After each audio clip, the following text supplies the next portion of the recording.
Sysadmin Podcast.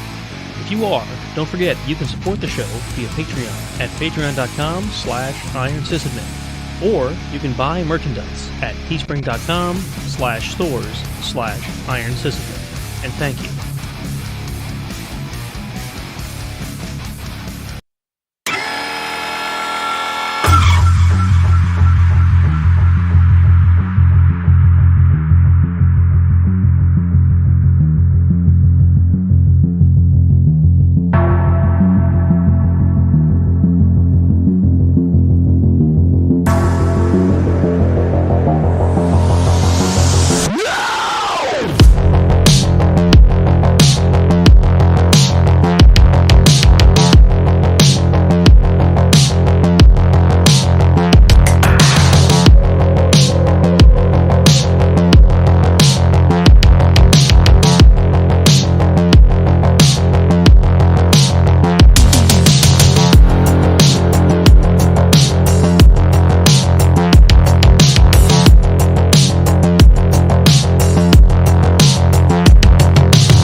We're fixing it live in production. People should be able to hear me now, but they might not hear Mark yet.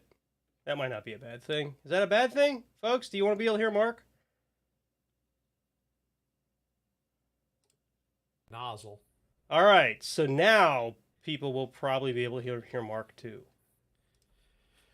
All right. Check. Mix. Yeah, it looks like people can hear us now.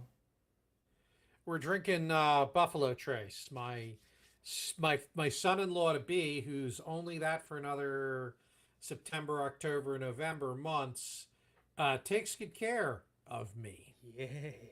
All right, so as soon as J-Scar in live chat here confirms that he can hear you too, there we go again with that stupid dry cough. Yeah. J-Scar, can you hear Mark? He can hear Mark. Okay, so we're going to hit the button again. Push the button, Frank. All right. Yeah, so I'm not going to switch back or anything, but we'll start from the audio intro. Well, I mean, did we really lose anything? Because you can, like, just, will it be recorded?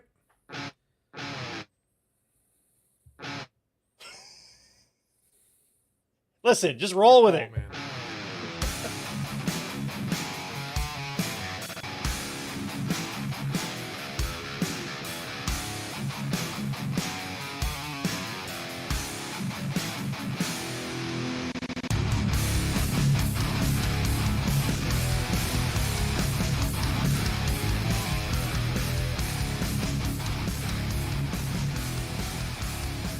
News, ops, and a little bit of paranoia.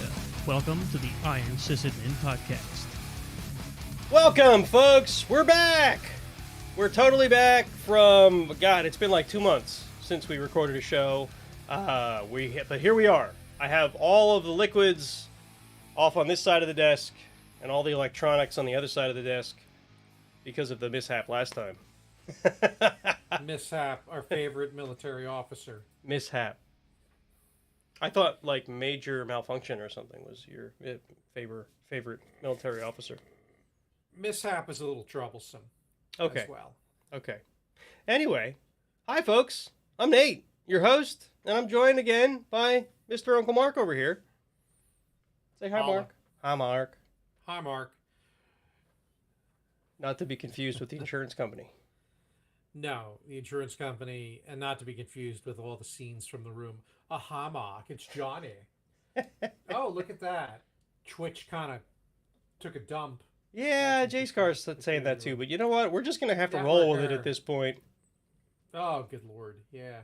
Yeah, all right. So, I'm going to blame your internet. Yeah, as long as the recording's good, we're good to go. All right, so we're back. We're sorry. Well, I shouldn't say we're sorry. We've taken a long time off. There's been lots of reasons for that. One was because I spilled a beer on the mixer, although that didn't really account for as much of it as you might think. But that happened at the beginning of our last show, right as we were about to go live. And that was, unfortunate. But I was able to fix the mixer that evening. But then we had a bunch of life things happen. Many of you know, and in fact, you probably heard because I put out a short update a couple weeks ago now. My mother-in-law, who was sick, passed away. So, of course, things had to be taken care of and, spend time with my wife and make sure she was okay. And whatever, we're back, right? And hopefully we're back strong. And I did mention in that quick update that I put out as a result of the cancer battle that my mother-in-law went through, I want to take our Patreon funds and put them to the American Cancer Society. So from now till December, so from July till December, really is what I plan to do. I'm going to take all the Patreon funds and they're going to go to the American Cancer Society right around Christmas time, right? Because coincidentally enough, that was her birthday. Her birthday was right after Christmas. So from now till then, we're going to take all those Patreon funds. We're going to put them towards something useful. Now, folks, if you are a patron of the show, and for some reason do not want your money going there, like you absolutely want it to go to the show, or you want it to go to whatever, just let me know, and I will take your money out of there. Or let them know. Whatever. Let them know. With all that out of the way, Drop him a friggin' email. we're going to listen to Mark sing a little bit, and then we're going to get to our main topic, which is somewhere in one of these tabs I had open. There it is. So many tabs. So many tabs is right. All right, so tonight on the show, we're going to kind of get back to a little bit of basics, right? We haven't done like a new or intro to sysadmin style topic in quite a while. And to be honest, I kind of want to fix that a little bit going forward. So this is kind of the first of those. There may be more. I don't know. I was digging around through our archive, and just about a year ago, we did a getting started episode. But honestly, for a show that calls itself the Iron Sysadmin, we probably do need to talk about what does the role of someone who works in IT, whether they're a sysadmin or something adjacent, what does that look like, you know? Yeah, right. So, and I don't want to make this a when I was young sort of show, right? But you know us, there's probably going to be a bit systems administrators or systems operators from way back in the day, back in like the mainframe days, or I guess there may have been something equivalent earlier than that. It was a totally different thing than it is today. So today we want to talk about like either if you're new to the industry, or even if you're like already in the industry and you're wondering like why do I not feel relevant anymore? We're going to try to cover some topics as to like what it looks like today to be a sysadmin, or if you're trying to be a new sysadmin, what maybe you should learn, right? Right. Now, I'm going to play the disclaimer card for a moment here, right? Uh-huh. I can speak only about me. I have technically not been frontline IT industry since 2015, right? Mhm. Because that's when I transitioned from being a senior Linux engineer at Merck to my role of a technical account manager at Red Hat. And while I worked with frontline IT nerds and I've sort of watched them evolve, Yeah. I personally haven't done like real sysadmin work, my God, in 7 years, right? It's funny, right? Like to think I back to that. haven't been on call for IT work in 7 years. I'm not sorry. So if this, I feel like a Dickinsonian author begging forgiveness before the book starts. You know how they would sometimes beg forgiveness in case there's anything misrepresented. Yeah. So if you're working in IT now and anything I say does not ring true because I've been out of the game at that level for so long, I humbly beg forgiveness for that. Instead of begging forgiveness, I'm going to ask for feedback, right? So the feedback is good too. similar Yeah. similar is true for me. I was a sysadmin a little more recently, although I was a sysadmin in higher ed.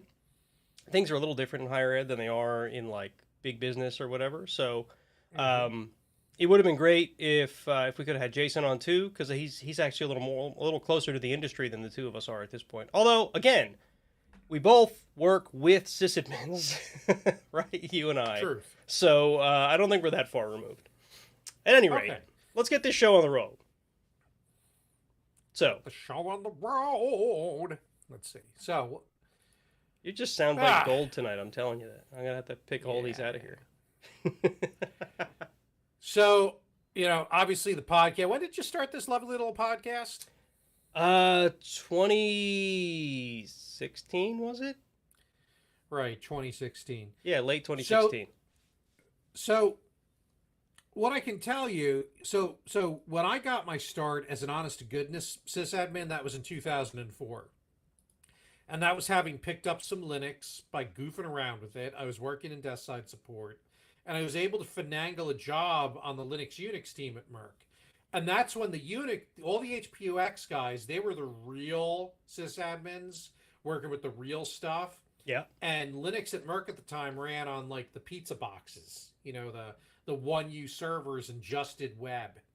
So I got to come in with Linux as a true underdog and watched over the next call it a little more than a decade as it took over and became the top enterprise operating system. But to be honest, sysadmin work for the better part of that decade, the biggest transition with us at Merck was going from just hardware to virtualized servers that ran the same image Mm-hmm. and lived on big VMware hunks of metal. But the core job was, install Linux, rebuild Linux servers that shat the bed too hard, help customers figure out why their stuff wasn't working and modify individual Linux servers or clusters of servers to fix that, and do patching, right? So it was the workflow, the methodology was very similar to what our Unix friends had been doing for a decade before that. And honestly, if I'm honest, my last day at Merck as a Linux person, from a workflow procedure and from a scope procedure, didn't look crazy different than my first day as a Linux admin.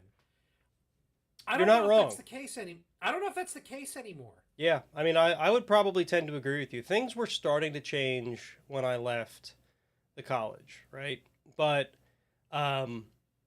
most IT organizations, when they have a formula that works, they stick with it, right? So a lot of IT transformation doesn't happen overnight, right? Right.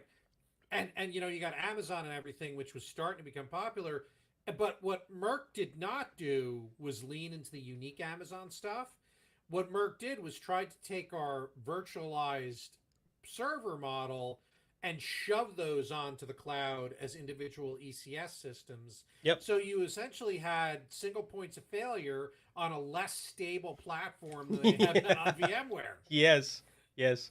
That was the common mistake that people made when they started moving to any infrastructure as a service platform, whether it's EC2 or Azure or whatever, right?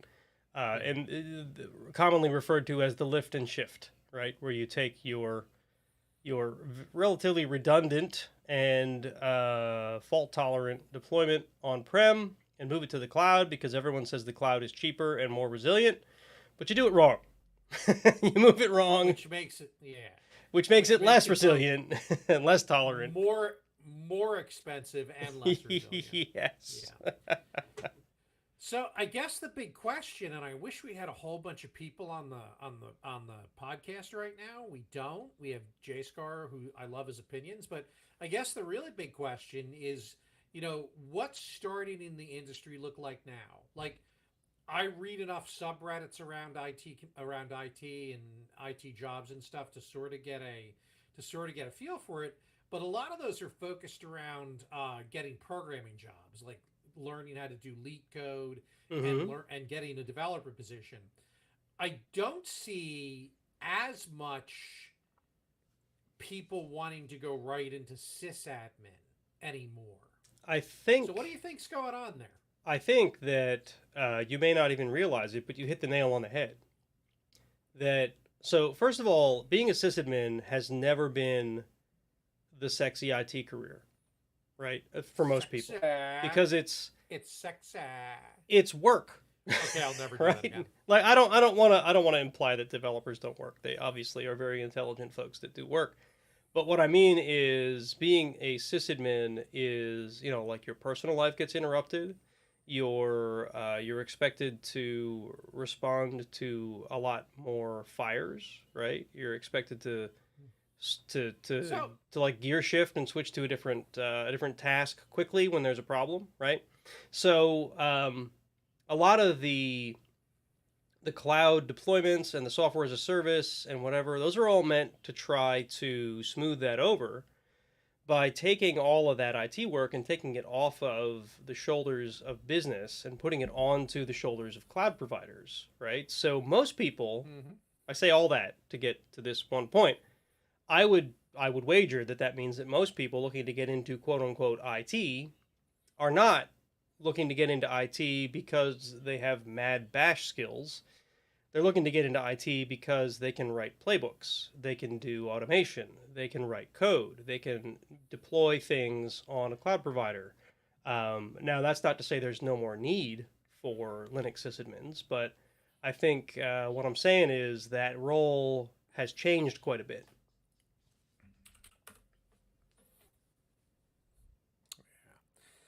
Yeah, and to your point, about developer versus sysadmin, one of my directors at Merck, John Zettler, I'm just name dropping because maybe he's now immortalized. He made an excellent point. Even back in the early 2000s, you know, IT computing platforms, a lot of people look at them as utilities. Nobody thinks about the power company or the cable company or the water company until that basic service stops working. Mm-hmm. Then you pay attention. Whereas developers are the ones creating the product, and their work is, you know, visible to end users and external customers. So dare I say there's a little more public recognition and glory to that. Yeah. Whereas in IT, a lot of public recognition usually was the negative kind, like, oh crap, the systems are down again.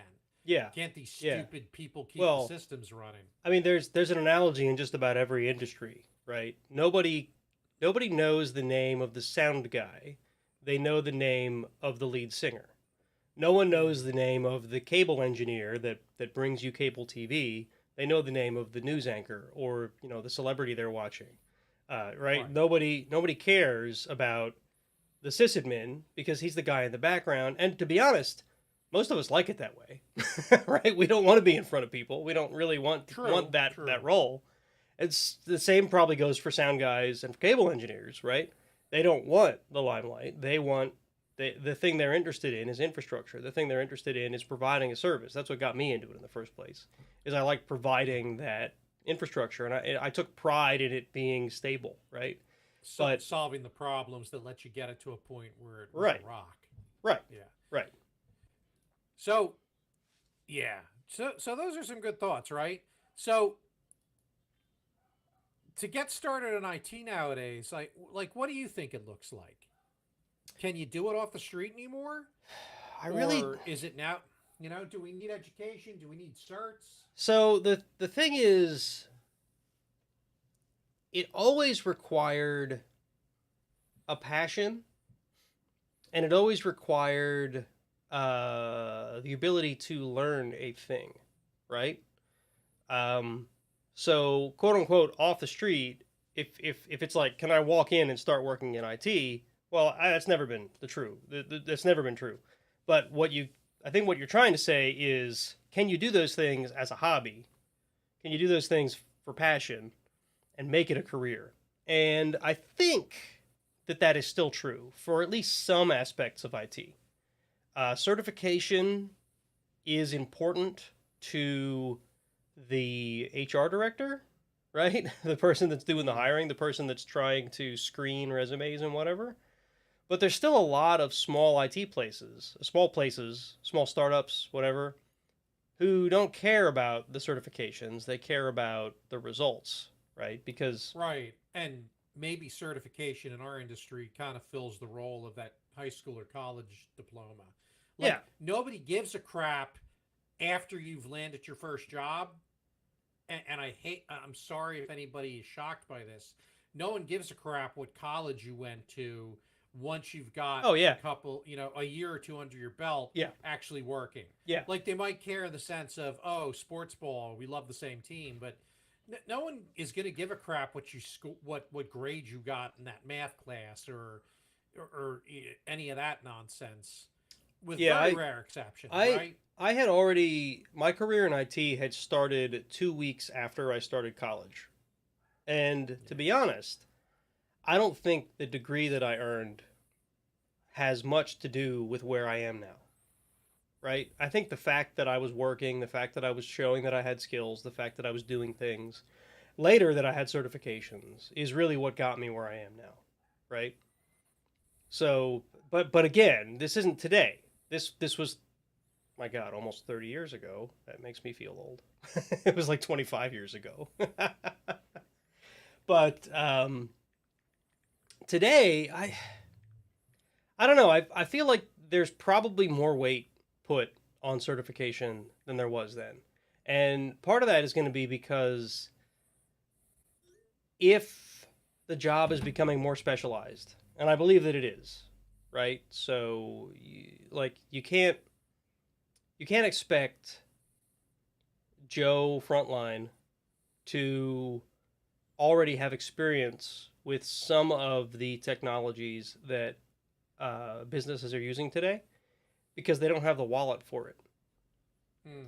So to do that, you get certified on it instead, which means you must have somehow gotten a hold of the stuff. You must have learned it well enough to pass the exam, and now you're certified, right? Where if I was a 16-year-old kid applying for a job as an Oracle admin, you'd be like, well, how did you get your hands on Oracle? There ain't no way you bought it. Well, yeah, they're clearly Oracle Enterprise Linux technically you get for free, but No, I the meant database pieces, no. I meant like You'd have to that's just my generic go-to SQL. example, right? Maybe it's Novell back in the day, right? Novell wasn't a thing that you could go and get to learn, not easily, especially back not in the legally. right, not back in the 90s when I was learning it, because that was actually a And problem that other students at the college were running into. It was like we're learning And- Novell, but none of us have the ability to test it at home.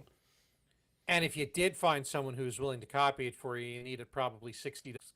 I remember it on 5 1/4-inch diskettes. Oh my god, my dad God. was a Novell certified engineer, Yeah, and it was like this box that was like yo long, yeah. filled with floppies, one after the other. Oh my god. OS2 Warp was the first operating system I can remember taking more than 6 to 10 floppies. It took like 24. Were those the 3.5? They were or 3.5s. The 5 1/4s. They were 3.5s. She was chunky. But the cool thing about OS2 Warp, and now we're getting off topic already, but hey, this is Iron Sysadmin, folks. The cool thing about OS2 Warp is when you installed it, you could then, if you had a stack of floppies, you could run a utility that came with it that made new copies of those floppy disks for you. So pirating it was insanely simple. You just run the tool, pop in floppies when it asked for, hand them to your friend. The dirty secret is no one actually wanted to run it, so it didn't matter. That's true. Um, That's true. Even after I got a copy, I ran it for like a week or two just because I was curious, and then I went back to Windows tried. 3.11. I tried. It was a complete failure. Yeah. All right. So some classic roles in IT. How have they changed? Help desk. Yeah, I'm actually thinking about this one myself, right? So what does help desk look like today? So when you hear help desk, I don't know what you think of, but I think of as some poor sucker with wearing a headset with a queue of calls backed up. Yep. Whether they're internal company calls, whether they're Dave from AT&T support, Yep. and for higher, if you're higher level help desk, maybe you're not on those calls all the time, but there's definitely tickets that are coming in that you need to deal with. Yeah. Yeah, I'm imagining a call center, which is pretty much what you just described. Pretty much call center. I cut my teeth in a call center. Mm-hmm. Me too. It wasn't my first IT job, but it was my first IT job for a grown-up company, Micro Warehouse. Yeah. Yeah, I worked at an ISP, so I did dial-up tech support, right? Well, for dial-up internet service, I should say. And if you want to talk about hell, it's trying to have somebody call you on the phone line that they are also trying to connect to the internet with because they don't want to pay money for a second phone line to get on the internet. Yikes. It's always Yeah. like, okay, change these 3 settings, try it, call back. Oh, you're back? Right. Change these 4 settings, try it, call back. It's painful. Painful. Hey, yeah, that sounds like a special kind of hell. Oh yeah, it was hell. But anyway, so when I started in help desk, it was very much a free thinker's world. And I don't know if it was like that everywhere, but at the place I was at, the people that work in help desk were smart people that were starting their career, right? They were being paid to think through problems and find solutions, right? I spent 5 years, I think, there. In that 5 years, it slowly but surely turned into problem X has called in, solution Y should be given. Right? Right. There was no, it was a lot. And if you tried to go outside of those routines, they would actually reprimand you. Right? Right, because a lot of it is about metrics. A Yeah. lot of it is about help desk more than many other IT careers is obviously something that companies will begrudgingly supply, Right. and they will, and I don't think this has changed much because it's entry level, because it's not something people do long term. There's always this attitude of like, well, if they quit, we'll get someone else. Yeah. Like there's a pile of applications that we can pull from, And there's when they burn out. there's a couple of things at play there. I think one of them is that, like me, nobody really wants to do level 1 tech support anymore because Not long term. it sucks. It does suck. It sucks. Nobody wants to do it. Even when you're good at it, and I'm going to hashtag humble brag. I was really good at it. Yeah, so was I. It is because I was really good at it, I got promoted out of it fairly quickly. Us who were just languishing, doing tech support calls. Like, please just kill me. I was good at it, and I firmly believe that because I was good at it, they didn't want me to be promoted out of it. It was one of those places where it was like, your career path is what we say it is. Right? Well, it's why I don't work there anymore, because it's the closest tech place to where I live. Now, obviously, Red Hat is a lot closer because you work at Red Hat from anywhere. But in the days when remote work wasn't a thing, the ISP I worked at was literally a 20-minute drive from my house, and that's the only technologies job you could get in the area. So it would have been perfect to stay there, except it sucked. Anyway. Yeah. So, but, I did a quick Google while we were talking, and help desk jobs, a lot of them pop. They're not great paying. No, I wouldn't expect them to be. Because they're supposed to be entry level. At least as far as I know, they're supposed to be entry level. Which is almost a shame, right? Because how many people do you know that have that help desk horror story as a customer? I've got one from just a few days ago because my SiriusXM online streaming thing doesn't work. It still isn't fixed.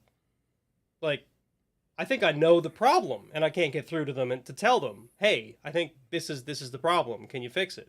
Because you do that, and they're like, oh, have you tried resetting your password? Yes, I tried resetting my password. Have you tried clearing your browser cache? I tried 3 browsers on 2 computers. Have you tried reinstalling the app on your phone? Yes, I've tried that on 3 different devices. Can you please just look at my account? I think my account is broken. So anyway, it's frustrating to call a help desk today, in my opinion, because there's not enough resources put into help desks. Everybody wants to make the calls as short as possible. Everybody wants to replace people with bots. They want to make the cost of help desk lower. The problem is they're costing you. They're costing their customers in frustration, which kind of sucks. But some of them don't care. Sure, but so all that to say, I think that really that is the difference in help desk today. If you were to get into help desk, I don't know if it's the same entry level position that it used to be. Like it used to be, you started in help desk, you proved your worth, and you moved up, like you did, right? Or me, I started in help desk, I got a bunch of experience under my belt, and that looked good on my resume for the next thing I applied for. Well, and I want to make that clear. When I say I moved up, I went from just Mac tech support to I did then Windows tech support because they realized I knew it, and then I was like a senior level who did both Mac and PC.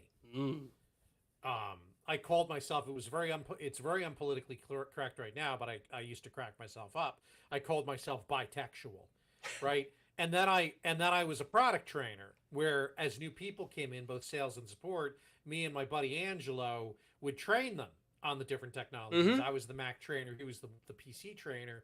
And then I had a few manager roles and then I was laid off. Right.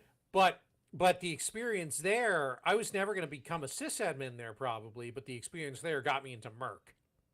Right. Where I then did a more grown up version of help desk, which was desk side support. The people who would go out to the customers and touch the computers and try to help fix them.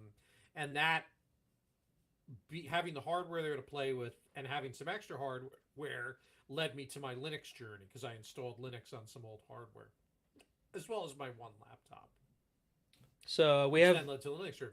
we have a comment in chat from Mark with a K.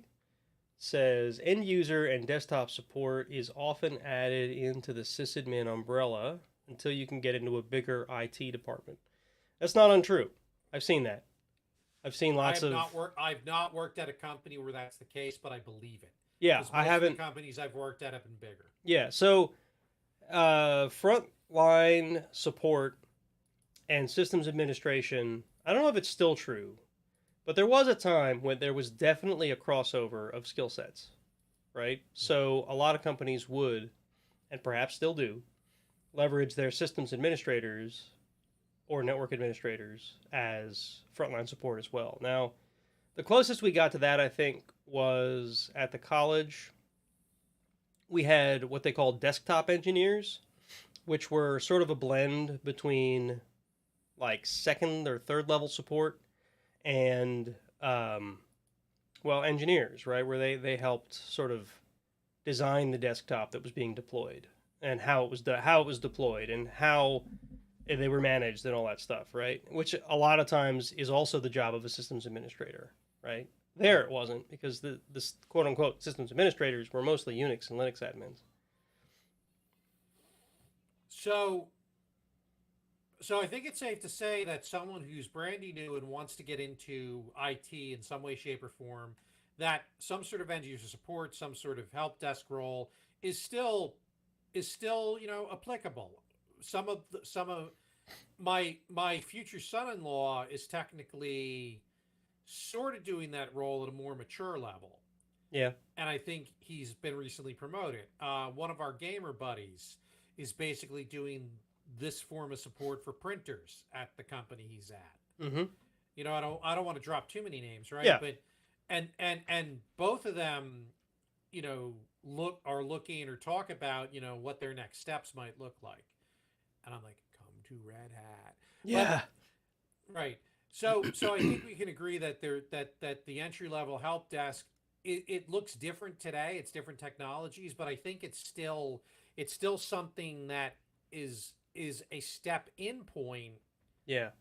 For folk. I think that if I were talking to someone who's trying to break into IT, and they're asking me, is help desk a viable solution to do that? I think I would probably advise them to figure out how that particular company does help desk. Do they do it from this isolated call center? Or do they do it in a way that you're part of their team and you're not as isolated, right? Because even at that ISP I worked at, I was able to make connections with people, right? People outside of the call center. And I don't just mean the customer service people on the other side of the wall. I mean like the network people, the systems administrators, the guy that ran the company. You might run into him in the hallway, right? Not that he's going to talk to you, because that was that kind of place. Because you're a peon. Yeah. But when I was at the college, right, those connections could have easily led to a new career path because it was a different sort of place, right? But if you're in some call center that's locked away off-site, then you never meet any of the other people that you work with, and you're just a name on a ticket or a number on a ticket, I don't know that it's anything more of a doorway for you than, like if you were in the call center at Best Buy. Right. So what that'll do, ideally, if you're embedded in a company, that will get you some mobility into that company. Right. If you're a third party service provider, outsource support for something, that's going to be a different story. But your experience will be used more to help you with your search for your next job. And I think this is the point in your career where job hopping and looking for new opportunities, that's where you're going to want to be doing it. Yeah. No one wants to camp doing help desk forever. Speaking of that, what's our clock? Because I feel like we've been camping on the help desk topic forever. But it is a good break. Like for people who want to know, how do I get into IT? I would argue it's still a valuable way to do it. It's changed somewhat, but it's still kind of like where a lot of people start. Yeah, given the missed start, we're probably about 30 minutes in on the main topic. Okay, cool. So I dropped three other roles in here, and I'm going to say them all at once, right? Mm-hmm. There's classic sysadmin, and that's I think what we've told when you and I say sysadmin, that's what we think about. Yeah. There's legacy admin, which would be guys who are probably dead or close to retiring. They're the ones who do like the old school Unix, and prior to that, like your mainframe folk, your COBOL folk, like there's still a need for that in the industry, but that is working in those roles, especially if you're newer, could be tough to break into. Yeah. And then I just kind of made it a funny word, DevSec biz cheese ops. Yeah. Because it was like what? DevSecOps, and now some people are doing DevSec biz or DevOps, right? It was DevOps, then DevSecOps. Yeah. And those aren't necessarily the same roles. It's just sort of a evolution, perhaps, or maybe different ways that the role is used or employed. And I think so. And the role I think has pivoted a little bit because we also have had different technologies, right, that have influenced the way IT careers work. You talked about Novell, right? Novell was like one of the original PC-based networking systems. Oh yeah, if you were going to be a network or sysadmin, you had to know Novell. That was it. That was like the choice. But so your big iron x86 stuff basically was Novell and other legacy crap, which kind of migrated to Windows for a while, and then Linux won that fight. But those techs all kind of served that same space. Servers in your data center that ran something for your stuff going on in your company, probably in the same physical location, or if not in the same physical location, across a private WAN. But now you got things like cloud-based tech. And cloud-based tech is basically computers that somebody else runs for you. And you don't worry about the hardware. You don't worry about the physical data center. You set up instances that you can access remotely, but you can either use pre-built images or build your own. But then that kind of evolved into the idea of software as a service, which is like, imagine if Netflix is software as a service, right? But your company instead is using something like Salesforce or Workday or some boring thing, or software as components. Like where a provider like Amazon has little components that you can build applications out of. Microservices. That shift right there, software as a service and software as components, that's like a pretty big shift away from the way you and I did sysadmin. Yeah. So you ran through a whole bunch there. On the classic sysadmin / legacy admin, because in my head, those two lump together at least a little bit. Although I wouldn't call myself a legacy sysadmin. I would call myself a classic sysadmin, right? Because we're both classic. Yeah. I never did HBUX. You never did. Never did mainframe. Yeah, I never touched the mainframe or whatever. Right? Yeah. I had friends at Merck who did, and they were older and grumpier than me, if you can believe that. But I think what we're seeing today is legacy admins are the folks that are, I don't want to say they're in high demand, but they're in high pay because there's not as many of them anymore, right? And we can't get rid of the technologies that they maintain. Right. We want to get rid of the mainframe, but a lot of companies still haven't gotten rid of the mainframe. And nobody's really teaching it, right? So that's, everyone's teaching the new hotness because, face it, if you're a young person learning IT, you don't want to learn the old technologies. You want to learn the stuff that's going to get you 20 or 30 years and get you set up for whatever the hell's coming next, right? However, that could mean that there's a hot market for legacy sysadmins right now. I'm not saying you should go out and learn mainframe, but it might not be a bad idea to at least be familiar with them, touch them, right? But what I think I was leading to is that classic sysadmin is slowly becoming what legacy admin is today. I think that the classic sysadmin, the guy who sits in his office at his terminal and manually does things to make things work, the guy who manages on-premise data centers, the guy who racks and stacks servers, I think that role is going away. Maybe not away, I think it's shrinking to the point where those guys, Mutating. those folks, I shouldn't say guys because that's kind of a loaded term. Nerds. Those nerds are going to be primarily working at colos and cloud providers. Because I think there's going to be a day when even the most stubborn IT departments that will not let go of their physical servers they're going to be forced into it, either by upper management or by the way the technology is going, right? Because I noticed when I was a sysadmin, You know, we've got these container-based applications that need to be up and communicate with each other, and this and that and the other thing. You're expected as a sysadmin to sort of grok that stuff.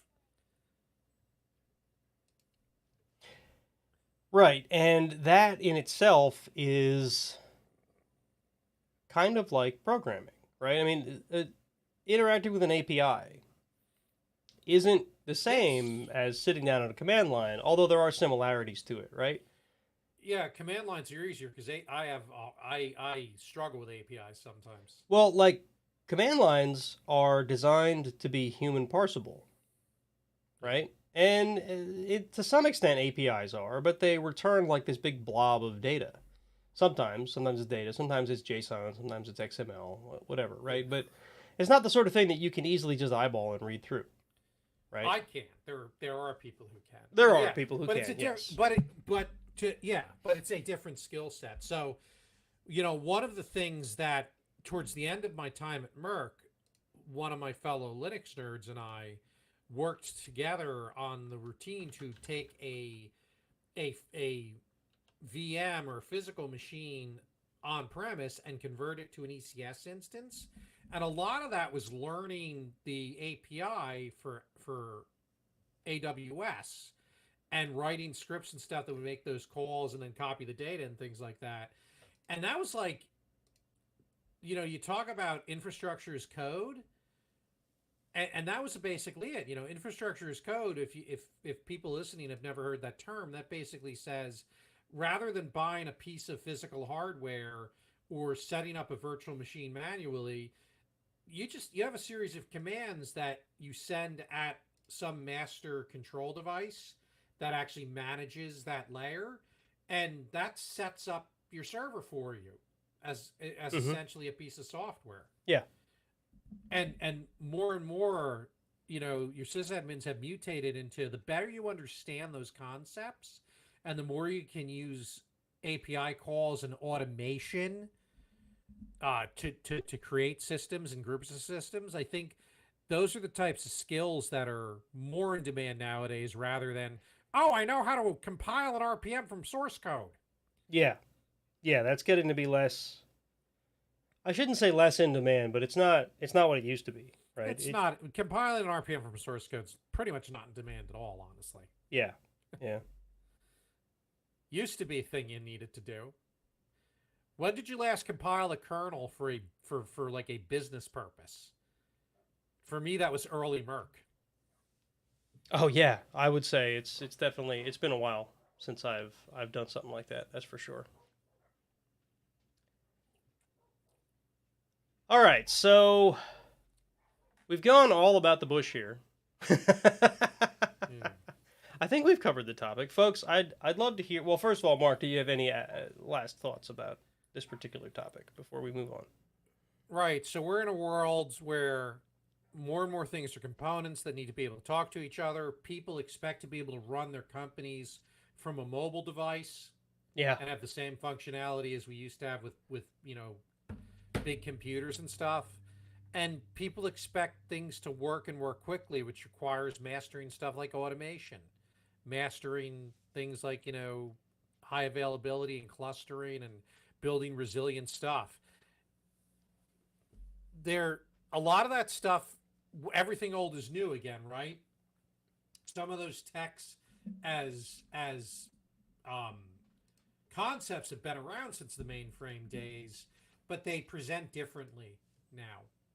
Yeah. In today's in the world. So yeah, and that's probably actually a really good point, right? A lot of the concepts that made sysadminning or legacy sysadminning or systems operating, what they were, are still relevant today, but all of the technologies and the words and the things you need to learn around them, they're all different, very different. They've shifted. Yeah.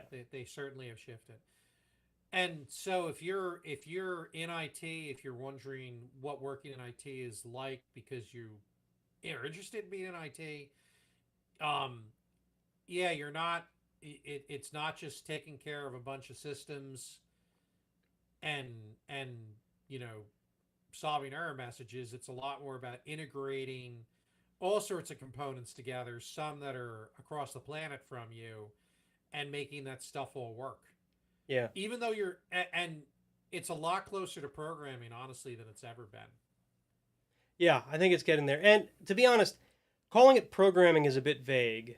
Yeah. It's a similarity. It's a similarity, but I don't want to say that sysadmins need to be programmers, because I'm not saying that sysadmins should go out and learn, I don't know, whatever the hell the latest and greatest, Rust, is that the thing people are learning now? I don't know. I think it is. That may or may not help you as a sysadmin, but Python will, Ansible will, Puppet or Chef or some automation language, Terraform, the ability to interact with APIs on Amazon and like container platforms. Those are all going to be really useful for anyone who expects to be in a systems role today, because they're not what they used to be. It used to be you could be a sysadmin without a lick of programming ability. Like scripting. If you could script, you were like at the top of the stack. I was a pretty solid sysadmin, and I was still a pretty crappy scripter. I leaned on other people for that. Yeah. But right? yeah. But So but learning automation tools, which I argue are a form of programming, because a program is a series of instructions telling a computer how to do something. Yeah, but the point I was trying to make is that they aren't the same languages that you would learn as a programmer or a developer, right? That's all I was trying to say. Truth. Which seems obvious to folks like you and I, but to someone who's brand new in the industry, who's like, oh, those sysadmins guys told me that I should learn to program, and they go out and learn a programming language, and they're like, this isn't helping me at all. Why'd they tell me to do this? That's the distinction I'm trying to make. That's why it was always learn scripting, because that's different enough, and now it's learn automation. Yeah, automation is kind of the new scripting. Learn automation has taken the role over, and when we say automation, because we're from Red Hat, we mean Ansible. Yeah. I mean, let's be honest. Yeah, and I mean, even, and maybe it's because we're so steeped in the Kool-Aid, but Ansible really is a good a good automation platform. I think it's excellent. I'm not even sure what else is out there in the market right now, though. I'm not even good at it, and I know it's pretty cool. Anyway, good stuff. All right, so I think what I would like to do is maybe revisit some of these topics. You talked about software as a service and platform as a service and infrastructure as a service and things like that. I think in the back of my head, I'd like to do shows where we talk about those a little more in depth, or maybe we'll go over an overview of like what the different things are, and then touch on some of them more in depth. Folks, if you're interested in hearing us talk about those things, let us know. Let us know. Drop a note in chat. I always comment section because you're listening. Yep, I always worry that we're gonna cover a topic that's not deep enough, and to be honest, I think some of our content is maybe even deep enough that some listeners get lost in it, right? So that they don't really get any value out of it. So I'd like to try to do a better job of encompassing that stuff better. So I'd love to hear from you guys, or even if there's topics you're curious about that you think we could talk about, let us know. Word. Mark's not going to sing again because he just did that one. He's not going to repeat the same one. All right, well, so it's very hard. I'm kind of holding it in. You're like, so we better go to the transition quick. We better go quick. All right, so folks, we're gonna drop to a break. If you're listening to this show audio only, this is the end of part A. We're gonna cover the news and some chat and stuff in part B, so you should go check that out. Ansible. A is for B Ansible. is for bash. Mark has been programmed well. Anyway, if you don't listen to part B, then thank you for listening to part A. If you want to follow us on the socials, go look up the Iron Sysadmin podcast. If you want to support us on Patreon, go to patreon.com/Iron Sysadmin. Iron Sysadmin podcast it is, right? My God, I'm so rusty. I don't know. Use the Google. It'll bring you there. Yeah, it's in the show notes. Go look in the show notes. Or look in the show notes. Yeah, the show notes have all this stuff. All right, we're going to go to a break. See, they'll look in the show notes. We will be back momentarily. We're going to Push the button, Frank. see you in a few. Peace.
Are you a fan of the Iron Sysadmin podcast? If you are, don't forget you can support the show via Patreon at patreon.com/Iron Sysadmin. Or you can buy merchandise at teespring.com/stores/Iron Sysadmin. And thank you.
Are you a fan of the Iron Sysadmin podcast? If you are, don't forget you can support the show via Patreon at patreon.com/Iron Sysadmin. Or you can buy merchandise at teespring.com/stores/Iron Sysadmin. And thank you.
Are you a fan of the Iron Sysadmin podcast? If you are, don't forget you can support the show via Patreon at patreon.com/Iron Sysadmin. Or you can buy merchandise at teespring.com/stores/Iron Sysadmin. And thank you.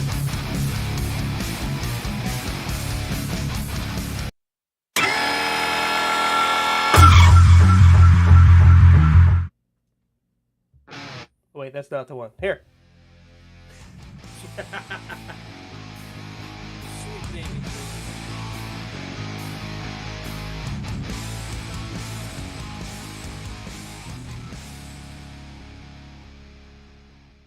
We has come back. I didn't destroy the mixer during the break.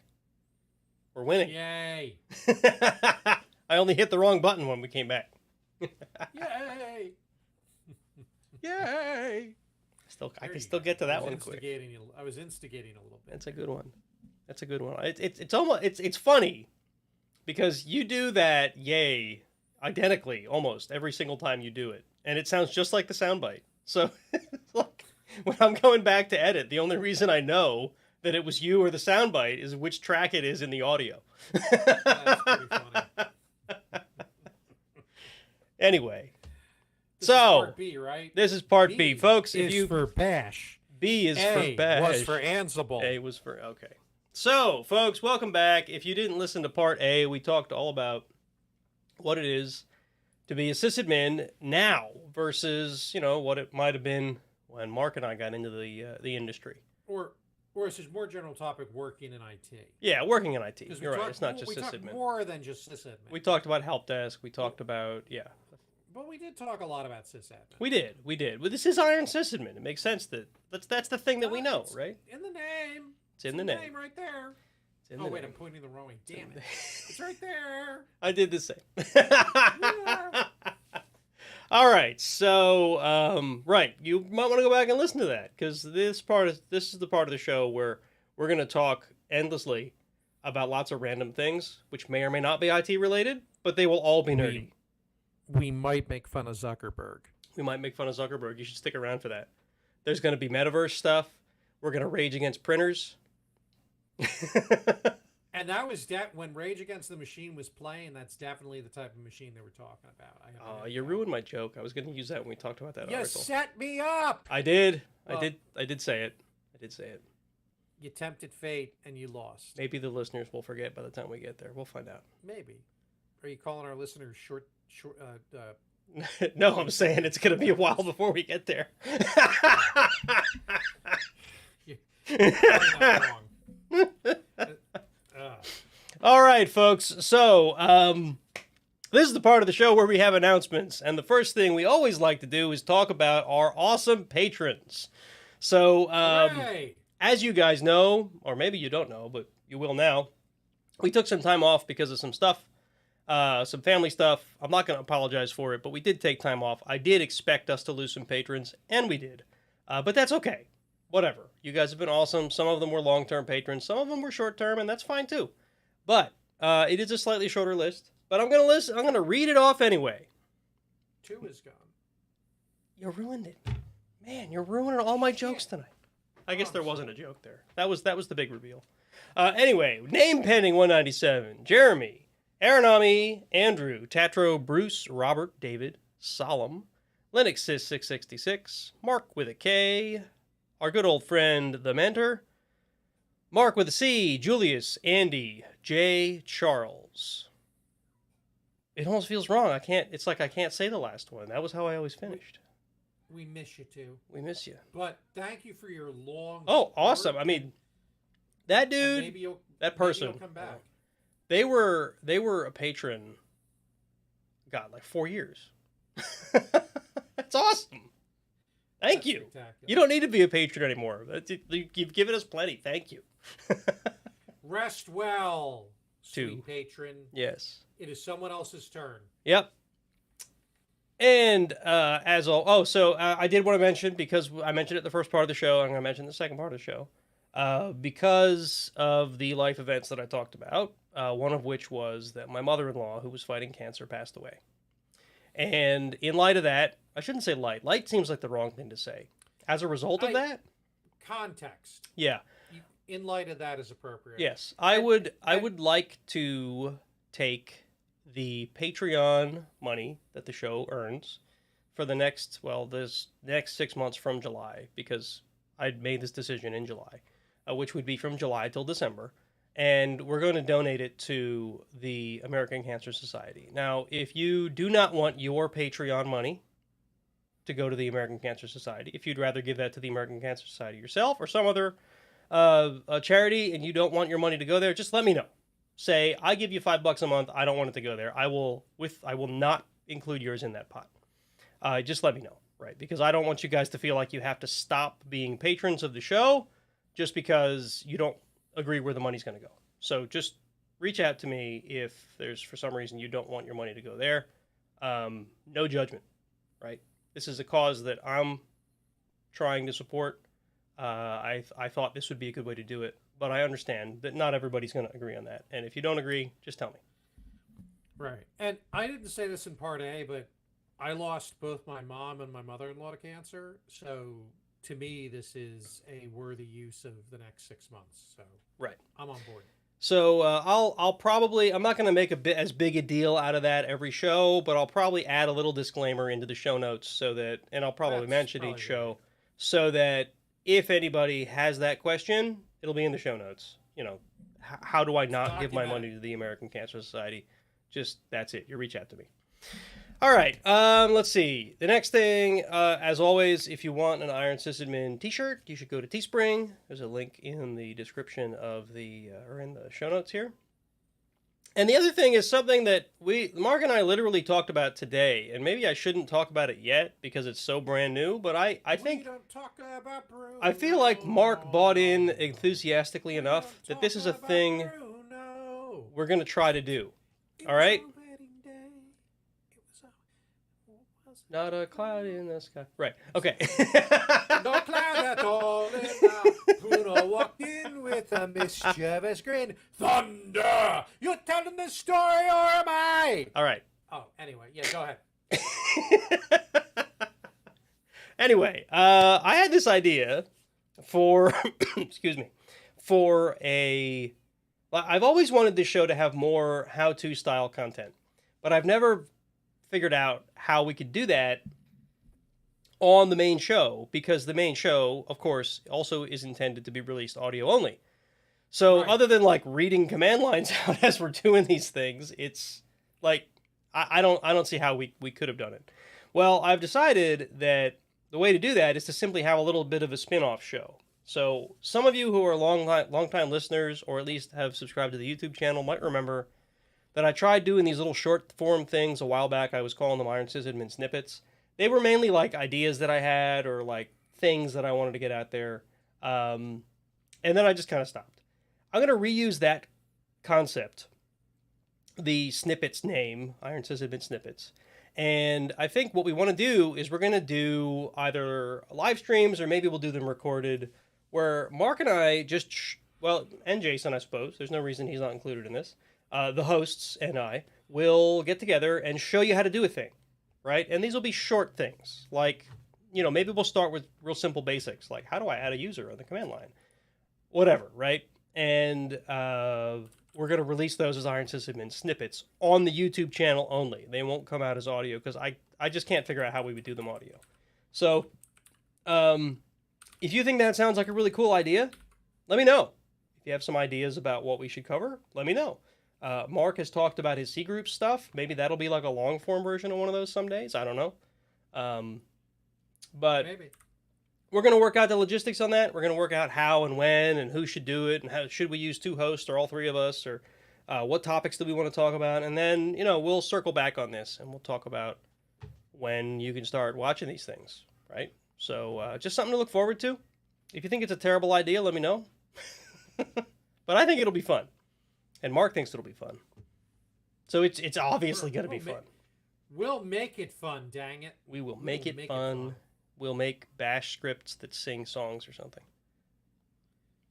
Yeah, like we don't talk about Puppet, maybe? We don't talk about Puppet. No. We don't talk about Puppet. Anyway, I'm going to stop. And I think that's it for the announcements. Is that all the announcements? That's all the announcements. Yeah, that'll do. That'll do, pig. That'll do. That'll do. All right. This is where we do a name chat. Yeah, this is where we do chat. Let's chat. I finally had COVID. I'm I'm sorry to hear that. I can't believe it took this long, to be honest. I don't know if I did something really right or really wrong, or maybe I had it and didn't know. I don't know, but just last week. I think so. Unlike most of Facebook, I'm not an epidemiologist or whatever the right name is for people who study infectious disease. But dude, my neighbor is, and their neighbor is, and everybody else on the block is. Why aren't you? But if I had to guess, I would say it's probably a mixture of, as the virus mutates and survives, it's going to become more contagious. Those are the strains that will survive, because the virus doesn't actually want to kill you. All it wants to do is reproduce. Yeah.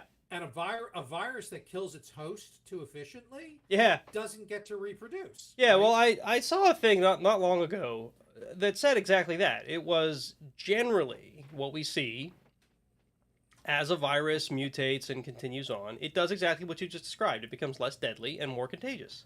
It usually doesn't do both. Right? Now, the first strain of COVID was both very contagious and very deadly, which seemed to be the thing that nobody was quite grasping at the time, but I don't really want to go down that road. No. Enough people did not grasp that the 2 weeks to flatten the curve never happened because not enough people took it seriously, but yes. But I think, so the second part of it is we are pandemic weary as a people. Yeah. So people, I think, are just being less careful. So even if you're being as careful as you've been for 2 years, there's enough other people that you in your circles that aren't being careful. I'm not gonna lie, I didn't help either. I went back to my normal level of careful, which is probably more careful than most people, because it's just how I live. I wash my hands frequently. I don't put my hands in my mouth after I've picked up things at the grocery store, that sort of thing. Like my normal level of careful of not trying to get myself infected with the flu or anything else that's going around. And I did that probably a year ago at this point. I wore a mask for the first time today because I had to, because I took my son to the doctor for these things on his face. Yep. But I'm trying to remember the last time I wore a mask prior to that. Yeah. Yeah, now not last Sunday, but the Sunday before was the first time I'd been back to church since before the pandemic. So did I pick it up there? I don't know. Did I just pick it up grocery shopping the day before? Maybe. Because it was like Tuesday of last week I started to feel sick. I took a test Wednesday. Yeah, Wednesday, and it was positive. So. Well, I'm glad you did okay. I think, people who've been, vaccinated properly and stuff like that. Yeah. The whole point of that is for a better outcome, and clearly in your case that helped. I'm going to assume it helped. Oh yeah, my dad and stepmom, who are in their 70s, who've been scared of getting COVID, they actually came down with it. Again, I don't know how, but for them, it's basically like stuff, like a cold, because again, they've been staying on top of all the vaccinations and stuff. And prior to those being available, my dad was like, "Yeah, I have a feeling if I get COVID, it's going to kill me," because he's got a lot of health challenges. Yeah, right. So So for me, I mean, it was. I'm glad you're okay. It was basically it was like having the flu, and not even a particularly bad flu. I've had worse flus, like much worse flus than what I had. I was knocked out for about a day. I couldn't work for a day. And honestly, the day I went back to work, I probably could have made a case for not going back to work, but I did anyway, because that's just the kind of person I am. Come on, I work from home. It's so easy it's so easy to go to work, even if you're not feeling great. And I got some. When I had the OG COVID, I didn't actually take any time off, and I'm not saying that to humble brag. Yeah. I feel like all it did was make me very tired towards the end of the day. Yeah. But Jason tells me, he remembers our one-on-one, and he's like, "Dude, you were just totally zoned out." So maybe I was worse than I thought. Yeah. Yeah. No, I wasn't terrible. I had a fever. The fever spiked up to like 101, which is pretty high for me. I don't know that I can't remember the last time I had a fever that high. And it was like mild high for the whole thing. And now it's back to normal, of course. But other than that, it was mainly just a head cold. And you can probably still hear it in me because for whatever reason, head colds take forever to finally go completely away from me. But I don't know if I still test positive today, but from what I was reading, because a big deal for me was when am I no longer contagious, is that you could test positive for quite a long time and not be contagious anymore. So, I don't know. Yeah. So, anyway, but I think, people smarter than me say it's going to be with us. Technically, this blew my mind. A lot of COVID's been compared to the Spanish flu, like from 1919 or whatever. Yep. Apparently, that epidemic never ever officially ended. It became endemic. Yeah, that's that what they're saying crap this will is do. still floating around. Yeah. Like That's- the flu from 100 years ago. 100 years ago Yeah. is still floating around. That's specific from that outbreak. And they've been saying that since the first couple months of the pandemic, that this will eventually be endemic. It will not be conquered. It will not be gone. Yeah. It'll just become another strain of the flu we have to deal with, or like another strain of the flu we have to deal with. Yeah. So anyway, I'm glad you got it when you got it. Yeah, In the sense that on the lethality, Yeah, I mean, how lethal it's gotten, I wasn't and how protected you are, you like, got it at the right time. I wasn't terribly scared at the beginning of it either, because generally I've fared pretty well against even the worst of the nasty bugs that I've caught. But I also didn't want to get it, right? So I'm glad I didn't. I agree with you. I'm glad I didn't. I saw too many people who Yeah, should have wrote it out who did not. So I'm just gonna leave it at that. yeah. Anyway, I'm I'm lucky. not I got saying it. I I wish got I'd it. gotten it to test my metal against it or something. I'm just saying that I wasn't necessarily Metal! scared, but I definitely didn't want it either. So, And now anyway. it's a done deal. yep. So now I've had Speaking of viruses, you switched back to Windows 10. it. Yeah, so you guys might remember, what is it, 6 months ago now? Maybe it's almost a year ago Something now. like- I bought a Alienware tower to replace my Lenovo Lenovo laptop, and it came with Windows 11, and it was okay. And I even said that at the beginning. It's okay. Remember we were joking about that? How that was my best review of Windows 11. It's okay. We made funny memes about it. We did, They're we still did. Probably in the chat. We did. We made funny memes about Windows 11 being okay. It's okay. I started getting these weird problems where, like, audio would, like, what? I don't even know what was said that has you laughing so hard right now. I'm laughing about the. It's okay. It's okay. Anyway, Was that in host chat or was that elsewhere? Now I gotta find I think it was in general. it. God, Where General's too I took friggin' big. the Windows 11, excuse me, the Windows 11 ad, and I just said it's okay. I'm gonna see if I can find it, but I'm not optimistic. I'm sure I have it somewhere. I'll have to find it and repost it. All right. So Uh, you're having weird ass audio problems? yeah, and it was the weirdest thing, right? I don't remember it happening when I first got the machine, but maybe it did, because it was so hard to notice. But me being me, I noticed weird audio glitches, and it was like, you ever watch a video where, like, the time sync for the audio and the video, like, the audio gains a little bit too much and then it tries to correct, and by correcting you get that little hiccup.